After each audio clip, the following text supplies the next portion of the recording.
The investigation into a missing DFW flight attendant takes a tragic turn. He's, a son, a brother, a friend, a partner. What the man's family is telling WFAA tonight. A memorial is growing where a mother and her 5-year-old child were shot and killed in a Birdville ISD parking lot Friday. How friends say they will remember them. Rain chances this week, and that will linger into Easter weekend. The latest on when we're expecting the highest chances for rain coming up. An eerie sight in Australia as a tropical cyclone nears its western coast. Millions of Texans who rely on SNAP benefits will soon see new restrictions at the grocery store. The changes coming later this week. And a woman clings to a cliffside in California. The heart-stopping rescue caught on camera. And we begin tonight with breaking news in Kaufman County. Right now, investigators are on the scene of a shooting on a school campus. An 11-year-old child is the victim. This is happening at Opal Smith Elementary in Crandall, which is about half an hour southeast of Dallas.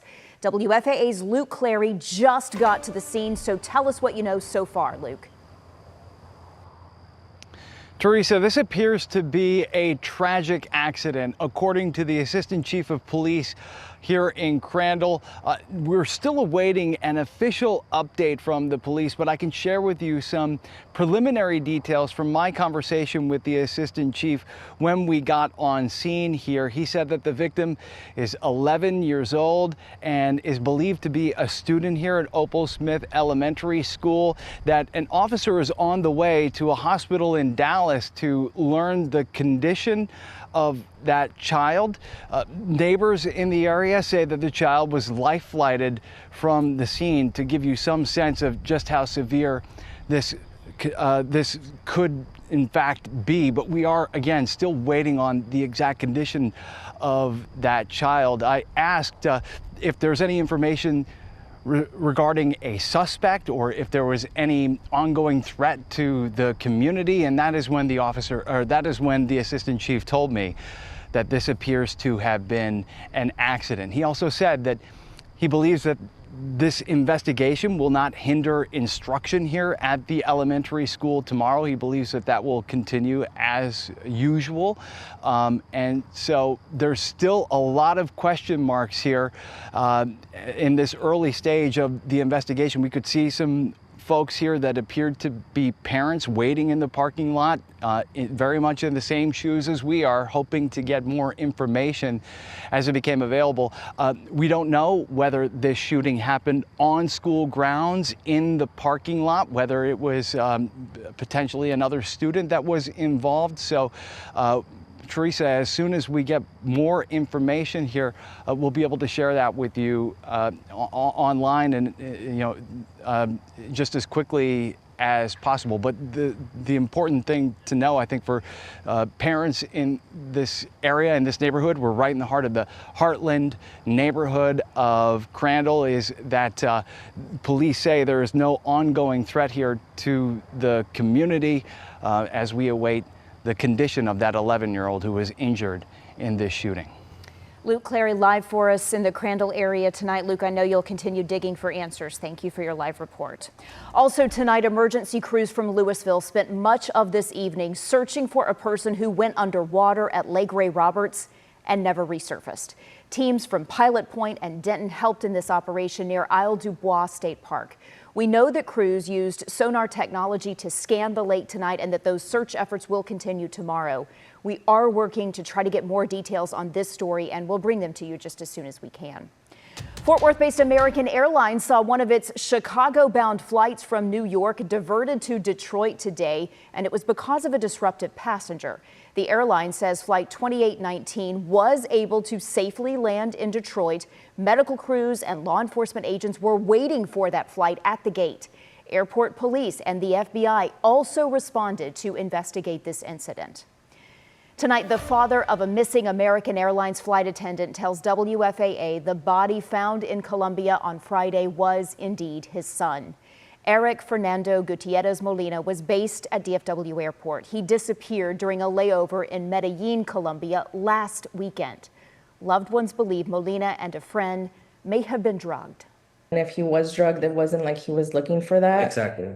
The drug that I guess is popular down there can also be blown into your face, or they put into your cocktails, or they put it into the door handles of taxis. The American Airlines flight attendant union called Gutierrez a ball of sunshine. They said he will be remembered as a charismatic man who always provided a helping hand.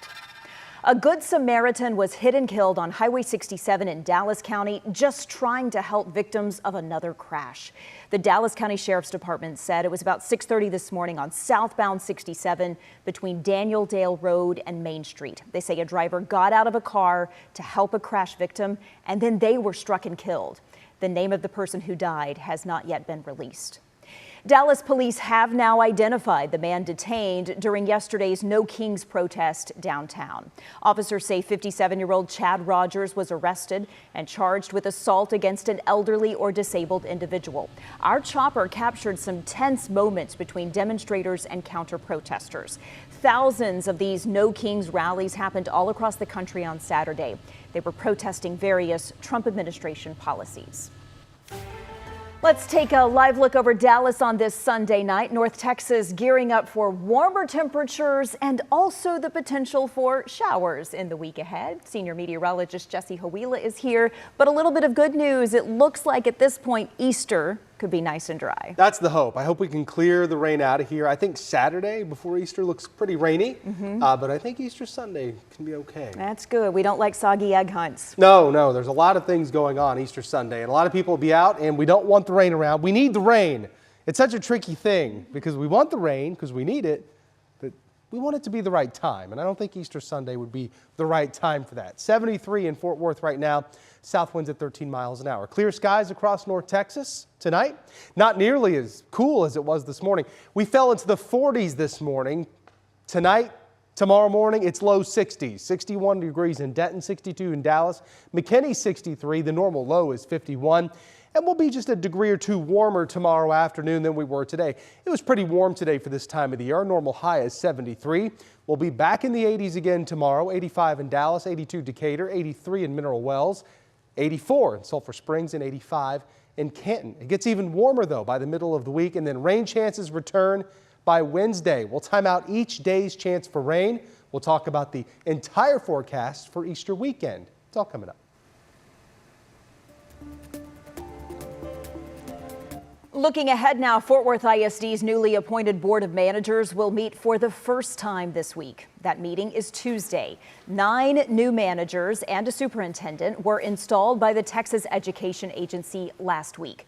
Fort Worth ISD is in the midst of a state takeover after a campus received 5 straight unacceptable ratings. This new board is tasked with taking the district in a new direction. Tuesday night, they will be taking comments from the community. Tuesday is also the deadline for Texas families to sign up for the state's new school voucher program. A judge extended this deadline by 2 weeks after Islamic private schools and Muslim families sued, saying they were excluded because of their religion. The schools that sued were eventually added to the program. Families could receive about $10,000 in public dollars from the state to cover the cost of private schooling. Major changes coming to the SNAP program in Texas. Starting Wednesday, April 1st, recipients will be banned from buying sugary drinks and candy. This is part of a push that Texas lawmakers approved to align with the Trump administration's Make America Healthy Again movement. Recipients can still buy typical groceries like fruits, vegetables, meats, breads, milk, and low sugar drinks with natural sweeteners like stevia or monk fruit. That's all still allowed. So are some baking items and frozen treats made with real fruit.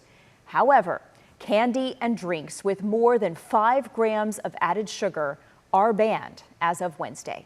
I'm Jason Whiteley. We watch Texas Republicans move with lightning speed to eliminate Cesar Chavez from textbooks and as a state holiday. In fact, GOP leaders here made that move within 48 hours of that first New York Times story that alleged Chavez groomed and abused girls. Republican leaders in Texas have banned the labor leader from school textbooks and said the state's no longer going to observe his holiday. State Rep. Ramon Romero says this is notable because Republican leaders have not always moved at that same speed to eliminate Confederate statues in Texas. Plus, the state still honors Confederate Heroes Day on the 19th of every January. This is a stain right now on the memory of Cesar Chavez, not the movement.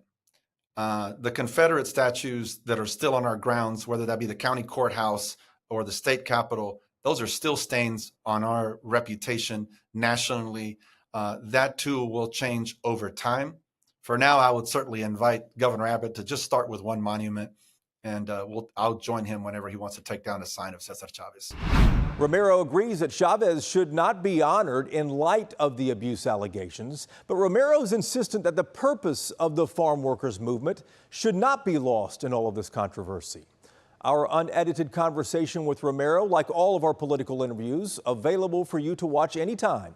It's on WFAA Plus, a free app that you can download there on your smart TV. In Houston, Bush and Hobby airports continue leading the way when it comes to sick calls among TSA officers. The Department of Homeland Security says about 10% of TSA officers called off sick Saturday nationwide. That's roughly 2,800 people. But more than 30% called out in Houston, Baltimore, at New York's JFK, and in Atlanta. The TSA issued a statement today revealing more officers have now completely quit.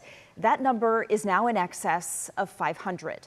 The partial government shutdown reached its 44th day, and workers have missed several paychecks. An executive order from President Trump does aim to pay them as soon as tomorrow, but that is not expected to bring a quick end to shortages and delays. The House and the Senate each passed their own plans to try to reopen the government, but those two chambers' versions are very different. The Senate's strips funding from ICE and Border Patrol. The House's is a short-term bill that would fund DHS for 8 weeks. We have very big differences between the House and the Senate. The Senate bill they sent over, by the way, defunds about 7,000 positions at the Department of Homeland Security. But John, we're not holding up all of the money for all the Department of Homeland Security. That's just a false statement. We're not going to give them another $10 billion unless they make fundamental reforms. Minority Leader Chuck Schumer says the House version is dead on arrival in the Senate. Both chambers are on recess until April 13th. New tonight, as the war in Iran enters a second month, the U.S. is ramping up its military presence in the Middle East. 50,000 American troops are now there, and more are on the way. New arrivals include Marines, sailors, and elite Army units trained for rapid deployment behind enemy lines. The buildup is raising concerns about possible U.S. ground operations inside Iran, which President Trump has not ruled out. Lawmakers are calling for congressional approval before boots hit the ground. Tonight, Pakistan says it will host talks between the U.S. and Iran soon. Pakistani officials did not offer specifics, only saying those talks will be, quote, meaningful.